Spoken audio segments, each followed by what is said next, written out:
زندگی ائمه علیهم السلام رو که 250 سال طول کشیده زندگی یک انسان به حساب بیارید. یک انسان 250 ساله از هم جدا نیستن، كلهم نور واحد. اعوذ بالله من الشیطان اللعین الرجیم. بسم الله الرحمن الرحیم. الحمد لله رب العالمین والصلاة والسلام علی رسول الله وآلہ الطیبین الطاہرین المعصومین المظلومین. جی ناظرین، بہت شکریہ آج ہمیں پھر جوائن کرنے کا. 100 سالہ انسان رہبر معظم آیت اللہ مسعود الخامنئی کی مارکۃ الآراء کتاب اور تصنیف 150 سالہ انسان کے حوالے سے ہم دوبارہ آپ کی خدمت میں حاضر ہیں. اور آج جبکہ ہم اہم ترین اس کتاب کا مقدمہ ختم کر چکے ہیں اور رسول کرام صلی اللہ علیہ وآلہ وسلم کی حیات مبارکہ کے حوالے سے اس کتاب کے اندر موجود اہم عرائض آپ کے سامنے پیش کر چکے ہیں، آج ہم ایک اور اہم موضوع اور اس کتاب کی جو ہے وہ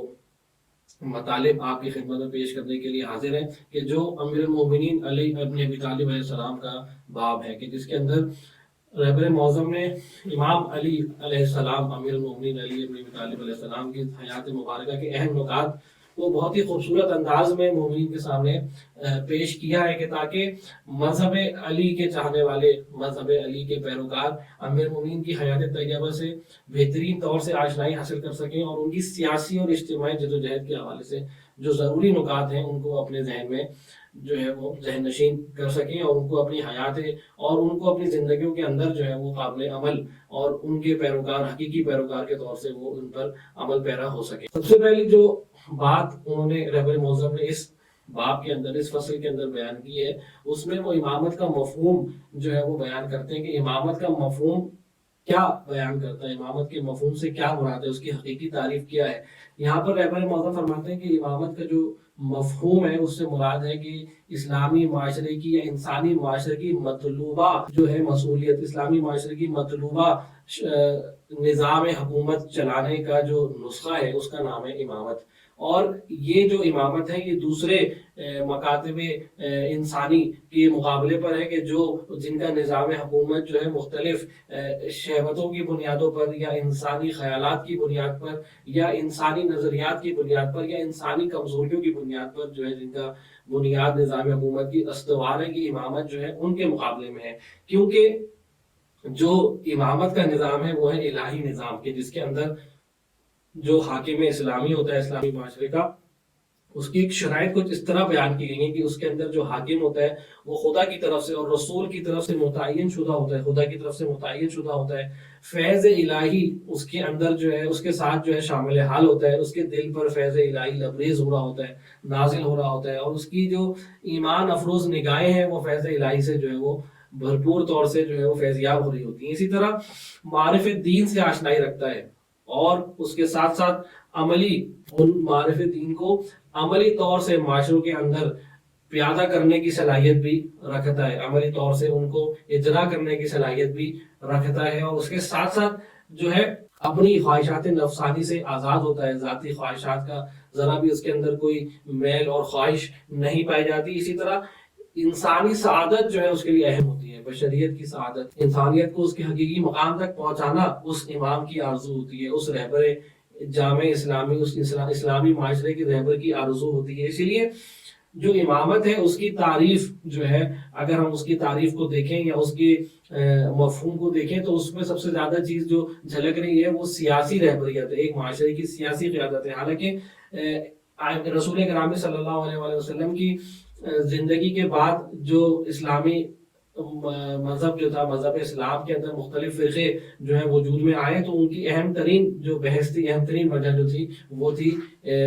رسول کرام صلی اللہ علیہ وسلم کی جانشینی. اور وہاں سے یہ امامت کا مسئلہ جو ہے وہ اسلامی معاشروں کے اندر ایک بنیادی مسئلے میں تبدیل ہوا. ہر مکتب فکر میں امامت کی اپنے معنی کیے اور اپنے مفاہیم جو ہے اس کے ساتھ منسلک کیے. امامت کلی طور سے دو معنوں میں استعمال ہوتی ہے، ایک روحانی پیشوائی اور اس کو بھی امامت کہا جاتا ہے، روحانی اور فکری پیشوائی، اور اسی طرح سیاسی پیشوائی کو بھی امامت کہا جاتا ہے۔ بہرحال نبی کریم صلی اللہ علیہ وسلم کی رحلت کے بعد جو حادثات اور واقعات جو عالم اسلام میں پیش آئے، اس کے تحت جو اس امامت کا جو دوسرا معنی ہے وہ سیاسی پیشوائی اور سیاسی قیادت ہے، وہ معنی زیادہ امامت کے معنی میں استعمال ہونا شروع ہو گیا، یہاں تک کہ آج کے زمانے میں جب بھی امامت کا لفظ استعمال کیا جاتا ہے تو سیاسی قیادت ہی اس سے مراد لی جاتی ہے اکثر و بیشتر۔ مکتب تشیع نے شروع سے امامت کو سیاسی رہنمائی کے معنی میں لیا، اور ان کے نزدیک امام وہ شخصیت ہوتا ہے کہ جو خدا اور رسول کی طرف سے تعین شدہ ہوتا ہے، خدا کی طرف سے منتخب ہوتا ہے، اور رسول نے اس کی جو ہے اس کی گواہی دی ہوتی ہے، اس کی تائید کی ہوتی ہے، اور اس کے ساتھ ساتھ عصمت کا حامل ہوتا ہے، یعنی کسی بھی گناہ میں اور خطا سے جو ہے وہ پاک ہوتا ہے۔ اور تیسری شرط جو امامت کے لیے مکتب تشیع کے اندر پائی جاتی ہے وہ کہ ہر عیب اور نقص سے جو ہے وہ پاک ہوتا ہے، ہر لحاظ سے کامل انسان ہوتا ہے، کامل انسان کا مصداق ہوتا ہے، ایک ایسا انسان ہوتا ہے کہ جو ہر لحاظ سے مومنین بشریت کے لیے جو ہے وہ آئیڈیل ہوتا ہے۔ اب یہاں پر جو رہبر معظم امامت کے مفہوم کے لحاظ سے بحث فرما رہے ہیں، تو وہ فرما رہے ہیں کہ تشیع کے نزدیک جو امامت ہے نہ فقط یہ کہ وہ ایک روحانی منصب ہے، نہ فقط یہ کہ وہ ایک روحانی پیشوائی ہے، نہ فقط یہ کہ وہ ایک فکری پیشوائی ہے، یعنی صرف وہ ایک آئیڈیولوجیکل منصب نہیں ہے کہ جو بعض مکاتب کے اندر ہم پاتے ہیں کہ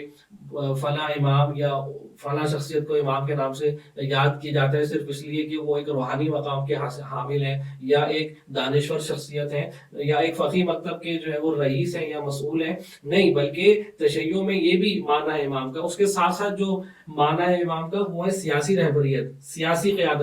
تشیع کے اندر امام جو ایک منصب سیاسی ہے اور ایک حاکمیت اسلامی کا تصور لیے ہوئے کہ امام وہ ہوتا ہے کہ جو اسلامی معاشرے کا حاکم ہوتا ہے، اور اسی لیے آپ دیکھتے ہیں کہ امام حسین علیہ السلام کے بعد جو 9 امام کی حیات طیبہ ہمارے سامنے موجود ہے، اس میں ایک بہت بڑا جو عنصر ہے، جو تاثر یہ دینے کی کوشش کی جاتی ہے کہ یہ 9 امام جو ہے وہ صرف اسلامی احکام کے بیان تک محدود رہے، لوگوں کو صرف اسلامی احکام بیان کرتے رہے، اور سیاسی امور میں انہوں نے کوئی مداخلت نہیں کی، یا سیاسی امور کی باغ دوڑ حاصل کرنے کے لیے انہوں نے کوئی جد و جہد نہیں کی جو ہمارے 9 سالہ انسان کے مرکزی خیال کے برخلاف ہے۔ تو یہاں پر رہبر معظم اس بات کو رد کر رہے ہیں، فرما رہے ہیں کہ اگر تشیع کا ہم مفہوم امامت ہی سمجھ لیں بنیادی طور سے، تو یہ بات بہت ہی کمزور بات ہے، یہ بات بہت ہی سست بات ہے کہ کہا جائے کہ 9 ائمہ جو امام حسین علیہ السلام کی شہادت کے بعد آئے، انہوں نے سیاسی بات دوڑ ہاتھ میں لینے کے لیے، سیاسی امور کو ہاتھ میں لینے کے لیے کوئی جد و جہد نہیں کی، کیونکہ تشیع کا جو بنیادی امامت کا مفہوم ہے وہی اس عنصر کو اپنے اندر شامل کیے ہوئے ہیں کہ سیاسی رہبریت ہر اسلامی معاشرے کی جو ہے وہ امام کی ذمہ داری ہے۔ اور اگر ہمارے پاس جو بے تحاشا موارد موجود ہیں کہ جس میں سے کچھ ہم نے بیان بھی اب تک کیے ہیں، وہ اگر نہ بھی ہوتے، اگر ان میں سے کوئی ایک واقعہ بھی اور ایک جو ہے وہ مشاہدہ بھی ہمارے پاس تاریخ میں نقل نہ ہوتا، تو خود امامت کی تعریف اور امامت کا فلسفہ جو مکتب تشیع کے اندر بیان کیا گیا ہے وہ اس بات کے لیے کافی تھا کہ ہم ثابت کر سکیں کہ نہیں، امام حسین کے بعد بھی جو ائمہ آئے ہیں امام زمانہ عجل اللہ تعالیٰ فرجہ شریف تک، وہ سب کے سب انہوں نے جو ہے ان کی سیاسی جد و جہد جو ہے وہ پوری کی پوری طرح جاری و ساری رہی ہے، اور ان کے سارے اقدامات جو ہیں ان کی 250 سالہ جو سیاسی جد و جہد ہے اس کی چھتری کے تحت انجام پائے ہیں۔ یہاں پر ایک شبہ جو ہے وہ یہاں پر رہبر معظم بیان کر رہے ہیں، جو اکثر و بیشتر لوگوں کی طرف سے جو ہے وہ کیا جاتا ہے، کہ جو اس بات کا انکار کرتے ہیں کہ ائمہ کی جو زندگی تھی وہ سیاسی زندگی تھی۔ وہ یہ کہتے ہیں کہ اگر ائمہ علم غیب کے حامل تھے کہ جو ہے اور تشیع کے اعتقاد میں تھے، تو پھر کس طرح جب ان کو معلوم تھا کہ وہ اپنی زندگی میں حکومت اسلامی تک نہیں پہنچیں گے، یا ان کے بعد والے ائمہ حکومت اسلامی تک نہیں پہنچ پائیں گے امام زمانہ تک، تو پھر وہ کیوں جد و جہد کر رہے تھے حالانکہ ان کو معلوم تھا؟ تو یہاں پر رہبر معظم اس عام جو شبہ ہے جو اکثر و بیشتر کیے جاتے ہیں اس کا یہ جواب دیتے ہیں کہ ایک وقت ہے کہ امام کو اپنے علم سے معلوم ہے، اپنے علم لدنی سے معلوم ہے کہ وہ اس مقصد تک نہیں پہنچ پائیں گے، ایک الگ بات ہے، لیکن ایک وقت ہے کہ اس کی ذمہ داری ہے، یہ علم لدنی ہونا کہ آیا ہم نتیجے تک پہنچیں گے یا نہیں پہنچیں گے یہ الگ مسئلہ ہے۔ دوسری طرف یہ کہ خود امام پر ایک ذمہ داری ہے، یہ ذمہ داری کا نبھانا امام کے لیے ایک الگ مسئلہ ہے، اور اس علم لدنی کا حاصل ہونا کہ آیا اس ذمہ داری کو ادا کرنے کے بعد ہم اس نتیجے تک پہنچیں گے یا نہیں پہنچیں گے الگ مسئلہ ہے۔ خود رسول گرامی صلی اللہ علیہ وسلم کی حیات طیبہ میں ہم دیکھتے ہیں کہ رسول گرامی جو ہے وہ ان کو معلوم ہے کہ ان کو اذیت و آزار دی جائے گی کافروں کے محلے میں، اور کوئی خاص نتیجہ انہیں اس محلے میں نہیں ملے گا، پھر بھی وہ اپنی ذمہ داری ادا کرنے کے لیے، ہدایت کی ذمہ داری ادا کرنے کے لیے وہاں پر جاتے ہیں، اور ان پر کوڑا کرکٹ جو ہے وہ بھیگا جاتا ہے اور ان کی توہین ہوتی ہے، لیکن بہرحال ان کو اپنی ذمہ داری ادا کرنی ہے. یہ علم لدنی اس بات کا باعث نہیں بنتا کہ آئمہ اور حجت خدا جو ہے اپنی ذمہ داری سے ہاتھ اٹھا لے. اسی طرح ہم یہ دیکھتے ہیں کہ امیر المومنین کے زمانے میں جب امیر المومنین کی شہادت سے کچھ دن پہلے ہی امام امیر المومنین امر فرماتے ہیں اور کوفہ کے اطراف کے علاقوں میں ایک وسیع و عریض جو ہے وہ فوجی جو ہے وہ چھاونی تیار کی جاتی ہے تاکہ معاویہ کے مقابلے کے لیے لشکر تیار کیا جائے. حالانکہ امیر المومنین کو علم لدنی کے تحت معلوم تھا کہ وہ کچھ دن بعد جامع شہادت نوش فرمانے والے ہیں، لیکن پھر بھی آئمہ اپنی ذمہ داریوں کو کبھی بھی اپنے علم لدنی کے تحت جو ہے وہ قربان نہیں کرتے، کیونکہ ایک ذمہ داری نبھانا ایک الگ چیز ہے، اب نتیجے تک پہنچنا یا نہ پہنچنا وہ خدائی جو ہے وہ مصلحت ہے کہ جو خدا کی جو ہے وہ اسباب جیسے انسان فراہم کرتا ہے اور جو دوسرے اسباب عوامل ہوتے ہیں اس کے تحت انجام پاتا ہے. لیکن بہرحال کبھی بھی علم لدنی کے ہونے سے انسان کے اوپر سے ذمہ داری ثابت نہیں ہوتی. تو یہ آئمہ نے بھی جو جد و جہد کی ہے، حالانکہ ان کو معلوم بھی تھا کہ وہ امام زمانہ سے پہلے حکومت اسلامی نہیں قائم کر سکیں گے جیسے بعض روایات میں بھی ہمارے سامنے موجود ہے، لیکن پھر بھی یہ جد و جہد جو تھی وہ ان کی ذمہ داری تھی. اور یہاں تک کہ ہم یہ بھی وضاحت کر چکے پہلے کہ بعض آئمہ نے جو ذمہ داری اپنائی جو نبھائی اس حوالے سے وہ لانگ ٹرم ان کے پاس ہدف تھا، لانگ ٹرم ان کے پاس جو ہے وہ اہداف تھے حکومت اسلامی کے قیام تھے. ایسا نہیں تھا کہ وہ چاہ رہے تھے کہ انہی کے زمانے میں یا ان کے آئندہ نزدیک میں حکومت اسلامی قائم ہو جائے، بلکہ وہ ایک لانگ ٹرم حکومت اسلامی کے لیے پلاننگ کر رہے تھے اور وہی امام زمانہ کی عالمی حکومت کے لیے جو انہوں نے زمینیں فراہم کی وہ اس میں شامل ہوں گے. بہرحال یہ ایک شبہ تھا کہ جس کا جواب رہبر معظم نے یہاں پر دیا. اس سے آگے رہبر معظم یہاں پر امامت کے 4 اہم ادوار کو جو ہے وہ بیان کر رہے ہیں کہ آئمہ اہل بیت علیہ السلام کے جو 12 آئمہ اثنا عشر جو ہمارے پاس موجود ہیں اور جو امام علی کی ولادت سے شروع ہو کر امام زمانہ علیہ السلام کی غیبت کبریٰ تک ہمارے پاس موجود ہیں، انہوں کو رہبر معظم نے 4 ادوار کے اندر جو ہے وہ تقسیم کیا ہے. سب سے پہلا دور جو ہے وہ 25 سالہ سقوط کا دور ہے کہ جو پیغمبر گرامی کی رحلت کے بعد سے لے کر امیر المومنین علیہ السلام کی خلافت ظاہری کے آغاز تک ہے کہ یہ جو 25 سالہ یہ جو دور ہے کہ جس کے اندر سکوت اختیار کیا امام نے، اور یہاں پر صرف سکوت اختیار نہیں کیا بلکہ خلافت وقت کے ساتھ جو ہے وہ تعامل اور تعاون جاری رکھا اور ایک بہترین مشاور کے طور سے جو ہے وہ ان کے ساتھ ہر مسئلے میں اور حکومت کے ہر جو ہے وہ مشکل میں ان کے ساتھ تعاون کرتے رہے. یہاں تک کہ بعض خلفاء نے کہا کہ اگر علی نہ ہوتے تو ہم ہلاک ہو جاتے. تو یہ 25 سالہ دور تو یہ پہلا دور ہے امامت کا کہ جس کے اندر امامت نے جو ہے وہ سکوت اختیار کیا اپنے حق کے غصب ہونے کے مقابلے میں. اور اس سکوت کی بھی وجوہات بیان کی گئی، جیسے خود امیر المومنین نے فرمایا کہ جو اس وقت کا اسلامی نظام تھا بہت ہی تازہ اور نو مولود نظام تھا کہ جس کی بنیادیں اس حد تک مضبوط نہیں ہوئی تھی، اس کے اندر ذرا سا بھی اختلاف یا باہمی اندرونی دراڑیں کافی تھی کہ وہ نظام جو ہے وہ پاش پاش ہو جاتا اور اسلام کا جو نام لینے والا کوئی اس دنیا میں نہ بچتا اور اسلام کی بساط جو ہے وہ لپٹ جاتی. اس لیے وہ زمانہ ایسا نہیں تھا کہ جس پر امیر المومنین اپنے حق کا علم بلند کرتے ہوئے اپنی حق طلبی کر سکیں اور ایک نزاع اور ایک باہمی نزاع جو ہے اس مسئلے پر ایجاد کیے جا سکے. خود امیر المومنین نے ارشاد فرمایا کہ میں اس وقت تک چپ رہوں گا کہ جب تک میرے علاوہ کسی اور پر ظلم نہیں ہوتا. جیسے ہی میں دیکھوں گا کہ اسلامی اقدار پر عمل نہیں ہو رہا اور رعایا پر ظلم کیا جا رہا ہے تو وہاں میں بولوں گا. یہ وہ امیر المومنین نے اپنے لیے ذمہ داری متعین کی اس مرحلے پر 25 سالہ دور پر. اور یہاں پر وہ ایک وزیر کے طور سے ہمیں دیکھتے ہیں کہ خود امیر المومنین کے پاس جب بیعت کے لیے لوگ آئے ظاہری خلافت کے آغاز میں تو آپ نے شروع میں ان کی بیعت کو منع رد فرمایا اور کہا کہ مجھے حسب سابق وزیر رہنے دو، میں چاہتا ہوں کہ پہلے کی طرح وزیر ہی رہوں. یعنی امیر المومنین اپنے اس کردار کو 25 سالہ کردار میں کو وزارت کے طور سے جو ہے وہ سمجھتے ہیں اور تعارف کرواتے ہیں کہ اس دور میں آپ جو ہے خلفاء کے مشاور بن کے رہے. اور یقیناً امیر المومنین کے وہ بہترین اور بابصیرت مشورے تھے کہ جنہوں نے عالم اسلام کو ان 30 سالوں میں وہ ترقی عطا کی کہ ایران اور روم کی بادشاہتیں بھی عالم اسلام کے جو ہے وہ اقتدار کے اندر شامل ہو گئیں اور اس کے علاوہ بھی عالم اسلام آگے تک گیا اور باقاعدہ فتوحات کے وہ سلسلے ہیں کہ جو ایک عظیم اسلامی حکومت کے طور سے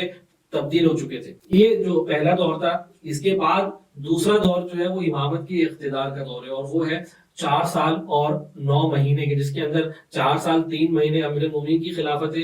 ظاہریہ ہے اور اس کے بعد امام حسن علیہ السلام کے 6 مہینے ہیں۔ یہ جو دور ہے یہ اسلامی طرز حکومت کے درخشندہ ترین 4 سال ہے، 4 اور 4.5 سال ہے، کہ جس کے اندر اسلامی حکومت کی بہترین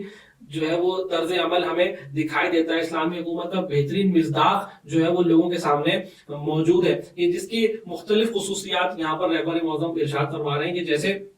یہ جو دور تھا اس کے اندر فراوان مشکلات اور رکاوٹیں تھیں ہر طرف سے۔ جیسے ہی اقتدار امیر المومنین کو ملتا ہے، ایک تو ماسبق مشکلات تھیں جو پرانے خلفاء کے زمانے کے اندر مشکلات ایجاد ہو چکی تھی، اور وہ امیر المومنین کو پرانے خلفاء کی حکومت کے ورثے کے طور سے ملی تھی، اور خود امیر المومنین کی جب اقتدار سامنے آیا تو حق کے مخالف جو پرچم بلند ہوئے، وہ جو کینہ اور جو ہے وہ بغض لیے بیٹھے تھے امیر المومنین سے، وہ بغض ابھر کر سامنے آئے، اور ہم نے دیکھا کیسی کیسی رکاوٹیں اور مشکلات امیر المومنین کی حکومت کے لیے ایجاد ہوئی۔ لیکن پھر بھی آپ دیکھتے ہیں کہ انقلابی حکومت کا جو روش تھی، جو امیر المومنین نے پرچم بلند کیا تھا اصلاحات کا، اور رسول اللہ صلی اللہ علیہ وسلم کے طرز حکومت کو زندہ کرنے کا جو فراموش ہو گیا تھا پچھلے کچھ سالوں میں، اس کو جو زندہ کرنے کا علم اٹھایا تھا، اور وہ انقلابی طرز عمل جو آپ نے جو ہے وہ اپنایا تھا اس کو جاری رکھا، کسی بھی مشکلات اور رکاوٹوں کے سامنے پسپائی اختیار نہیں کی، بلکہ اتنی ہی شدت کے ساتھ ان رکاوٹوں کا مقابلہ کیا، یہاں تک کہ رکاوٹوں کو تہس نہس کر دیا اور ان کو پاش پاش کر دیا، اور ترقی کے منازل وہ طے کرتے رہے، اور عدالت کا وہ منظرنامہ پیش کیا گیا کہ آج بھی دنیا جو ہے عدالت علوی پر جو ہے وہ انسانیت جو ہے وہ فخر کرتی ہے۔ انسانیت اگر اپنی اس تاریخ میں دیکھتی ہے کہ جن ادوار کے اندر عدالت کو جو ہے ریپرزینٹ کیا گیا، عدالت کو بہترین طریقے سے انسانیت کے سامنے روشناس کرایا گیا ہے، تو امیر المومنین کے 4 سالہ حکومت کا دور جو ہے وہ اس افق پر جو ہے وہ سب سے زیادہ چمکتا ہوا، سب سے روشن اور واضح چمکتا ہوا ستارہ۔ اسی طرح آپ دیکھتے ہیں کہ ان 4 سالہ دور میں باقاعدہ امیر المومنین نے عملی طور سے یہ ثابت کیا کہ رسول اکرم صلی اللہ علیہ وسلم جو شریعت محمدیہ لے کر آئے اور جو کامل دین لے کر آئے، وہ صرف مدینے کے ایک چھوٹے سے شہر کے لیے نہیں تھا، بلکہ انہوں نے ایک وسیع و عریض اسلام کی حکومت کے اندر انہوں نے اسی اسلام نام محمدی کو قائم کر کے اس کی عملی طور سے اس کو اجرا کر کے یہ ثابت کیا کہ اسلام جو ہے وہ آفاقی دین ہے، اسلام جو ہے ایک عالمی دین ہے۔ صرف ایسا نہیں ہے کہ مدینے کے ایک چھوٹے سے شہر کے لیے قابل عمل ہے اور اس کے بعد قابل عمل نہیں، بلکہ امیر المومنین کی 4 سالہ علوی حکومت نے کہ جو محمدی حکومت کی بہترین جو ہے وہ مصداق تھی، انہوں نے ثابت کیا امیر المومنین نے کہ ابھی بھی کہ ایک وسیع و عریض اسلامی حکومت کو بھی محمدی اصولوں کے تحت جو ہے وہ چلایا جا سکتا ہے۔ اسی کے ساتھ ساتھ یہ حکومت جو تھی وہ صراحت اور قاطعیت اور جرت کی نمونہ تھی، کسی بھی مصلحت کو یہاں پر نہیں دیکھا جاتا تھا، چاہے بڑے سے بڑا دشمن کیوں نہ ہو، اور لوگ امیر المومنین کے پاس آ کے ان کو مشورے دیتے تھے بڑے بڑے بزرگان کہ آپ جو ہے کچھ موارد میں جو ہے وہ مصلحت اپنائیں، اتنا صریح موقف نہ اپنائیں، آپ کے دشمنوں میں اضافہ ہوگا اور آپ کو قدم قدم پہ مشکلات ہوگی۔ لیکن امیر المومنین نے جو وعدہ اپنے خدا کے ساتھ کیا ہوا تھا، جو عہد امیر المومنین کے پاس بزرگان آ کے مشورے دیتے تھے کہ آپ خیال رکھیں، مصلحت کا زیادہ یہ نہیں ہے، آپ اتنی صریح اقدامات انجام نہ دیں، لیکن امیر المومنین جو خدا سے عہد انہوں نے باندھا ہوا تھا اس کے آگے کسی بھی سمجھوتے کرنے کو راضی نہیں تھے، اور یہی وجہ تھی کہ ان کو شہادت کا مقام جو ہے وہ نصیب ہوا، کہ ان کی عدالت کی شدت کی وجہ سے جو ہے ان کو شہید کر دیا گیا، وہ کسی بھی طور سے مظلوموں کے حق پر سمجھوتا کرنے پر راضی نہیں تھے۔ اسی لیے خود امیر المومنین کے 4 سالہ دور حکومت آگے آنے والی ساری حکومتوں کے لیے ایک درس بھی ہے، سبق بھی ہے، اور جو فاسد حکومتیں آتی ہیں ان کے لیے عبرت بھی ہے کہ یہ وہ مقام ہے، یہ وہ منصب ہے کہ جس کے ذریعے مظلوموں کی خدمت، دین خدا کی خدمت ہو سکتی ہے، لیکن فاسد حکومتیں کس طرف جا رہی ہوتی ہیں۔ اور یہ وہ درخشندہ ترین دور تھا اسلامی حکومت کا کہ ائمہ جو امیر المومنین کے بعد والے ائمہ تھے ہمیشہ اس دور حکومت کو یاد کیا کرتے تھے اور لوگوں کو اسی کی طرف دعوت دیا کرتے تھے اور اپنا ہدف اسی علوی حکومت کو پیش کیا کرتے تھے، بار بار لوگوں کو متوجہ کیا کرتے تھے کہ وہ حکومت جو ہے جو ہم جس کی طرف بلاتے ہیں، جو ہمارا مقصد ہے، وہ وہی حکومت ہے، یہ جو علوی حکومت تھی اور جو اسلامی طرز حکومت کا بہترین مصداق امیر المومنین نے ہمارے سامنے پیش کیا۔ یہ امامت کا دوسرا دور تھا، اور اس کے بعد امامت کا تیسرا دور وہ دور ہے کہ جو امام حسن علیہ السلام کی صلح کے ساتھ شروع ہوتا ہے اور امام حسین علیہ السلام کی شہادت پر ختم ہوتا ہے۔ یہ دور جو ہے اسلامی حکومت کے لیے مختصر جد و جہد کا دور ہے کہ جس کے اندر اسلامی حکومت جو ہے وہ بہت نزدیک دکھائی دے رہی تھی مسلمانوں کو. یہاں تک کہ امام حسن علیہ السلام کی صلح کے بعد جو ہے وہ نیم مخفی کارروائیوں کا آغاز ہو گیا تھا اہل تشیع کے اندر، کیونکہ ان کو یہ بات معلوم تھی کہ جیسے صلح کی روح سے معاویہ کی حیات کے بعد حکومت جو ہے خاندان نبوت کو واپس لوٹا دی جائے گی. اس لیے شیعہ مخفی طور سے تیاریوں میں لگ گئے تھے اور انہوں نے آمادگی کرنا شروع کر دی تھی حکومت اسلامی کے لیے. اور اسی طرح ہم دیکھتے ہیں کہ اس دور میں کہ کس طرح مختلف اقدامات یہاں پر کیے گئے، اور خود امام حسین علیہ السلام کا قیام جو ہے وہ اس بات کا ایک نمونہ ہے کہ جس کو امام حسین علیہ السلام کی حیات طیبہ میں ہم مفصل طور سے جو ہے وہ اس کو بیان کریں گے. اس کے بعد جو چوتھا دور ہے امامت کا، وہ دور ہے کہ جس کے اندر بلند مدت جو ہے وہ حکمت عملی اپنائی گئی حکومت اسلامی کے لیے، اور وہ دور امام حسین علیہ السلام کی شہادت سے لے کر غیبت امام زمانہ عجل اللہ تعالیٰ فرجہ شریف تک ہے، کہ جس کے اندر بلند مدت جو ہے وہ حکومت اسلامی کے لیے جو ہے وہ کوششیں کی گئی. اور اس کے اندر جو ہے وہ اور اس کی 150 سالہ اور 200 سالہ جو دور امامت ہے، اس کے اندر مختلف طور سے بڑے نزدیک آئے ائمہ علیہ السلام اس کامیابی تک کہ عملی طور سے حکومت اسلامی کا قیام کیا جا سکے. لیکن جیسی کامیابی نزدیک آتی تھی تو وہ حکومت کی طرف سے یا جابر حکمرانوں کی طرف سے ناکامی میں تبدیل کر دی جاتی تھی. کس طرح کہ خود امام کو جو ہے وہ شہید کر دیا جاتا تھا یا ان کو جو ہے وہ قیدی بنا دیا جاتا تھا، کیونکہ جیسے ہی کامیابی نزدیک نظر آتی تھی اور اس خلیفہ کو جو ہے شکست سامنے نظر آ رہی ہوتی تھی، وہ مجبور ہوتا تھا کہ خود امام کے خون سے اپنے ہاتھ کو جو ہے وہ غلطہ کرے. اسی لیے جو ہے جب بعد والا امام آتا تھا تو اس طرح کا اختلاف پیدا کر دیا جاتا تھا، اس طرح کے حالات پیدا ہو جاتے تھے، ناکہ بندی ہو جاتی تھی پرانے امام کی شہادت کے بعد. شیعہ جو ہے وہ بکھر جاتے تھے، اپنے جو ہے وہ مخفی گاہوں میں چلے جاتے تھے، خانقاہوں میں چلے جاتے تھے، اور کہ کہیں حکومت کی پکڑ بھی نہ آ جائے. تو خود نئے امام کے لیے پھر اس مسئلے کو، اس جدوجہد کو اس طرح جاری رکھنا ممکن نہیں ہوتا تھا. یہ عملی طور سے. اور لیکن فکری طور سے اگر دیکھا جائے تو اس دور میں کامیابیاں ہی کامیابیاں ہیں. ائمہ علیہ السلام نے وہ بلند معارف حکومت اسلامی کے لحاظ سے حوالے سے اور وہ لوگوں کو آمادہ کرنا اس مرحلے کے لیے جو معارف بیان کیے ہیں، جو احکامات بیان کیے لوگوں کے لیے، وہ آج بھی ہمارے لیے کامل ورثہ ہیں. اور انہوں نے جس طرح تشیع کو آمادہ کیا، تشیع کو جو آج موجودہ شکل ہے، یہ اس دور کی محنت اور کاوشوں میں سے ہے. ائمہ کے اس دور میں ہم دیکھتے ہیں مکتب جعفریہ کا باقاعدہ جو ہے وہ خط و خال جو ہے وہ بنیاد جو ہے وہ تشکیل دی گئی. باقاعدہ مکتب امامیہ اور جعفریہ کے کلامی مکتب کے طور سے، فقہی مکتب کے طور سے، اور ایک علمی اور معرفی مکتب کے طور سے دعائیں ہمارے پاس جو ہے وہ اس دور کے اندر جو ہے وہ ائمہ علیہ السلام کی طرف سے تعلیم دی گئی. اور کس حد تک جو ہے ہم دیکھتے ہیں کہ تشیع کا جو ہے ثقافت اور تشیع کا مذہب جو ہے ہمارے سامنے ارتقائی مراحل جو ہے اس نے طے کیے. جی ناظرین، یہ امیر المومنین کے انداز حکومت کے حوالے سے کچھ نکات جو رہبر محترم نے بیان فرمایا. آج کے ہم اس پروگرام میں یہیں تک بحث کو رکھتے ہیں. انشاءاللہ اگلے پروگرام میں امیر المومنین کی حیات طیبہ کے حوالے سے بقیہ مطالب ہم آپ کو پیش کریں گے. امید ہے کہ آپ کے لیے یہ مطالب فائدہ مند ثابت ہوں گے. اپنے فیڈ بیک سے ہمیں آگاہ کرتے رہیے گا. انشاءاللہ اگلے پروگرام میں آپ سے ملاقات ہوتی ہے. والسلام علیکم ورحمۃ اللہ وبرکاتہ. زندگی ائمه علیهم السلام رو که 250 سال طول کشیده زندگی یک انسان به حساب بیارید.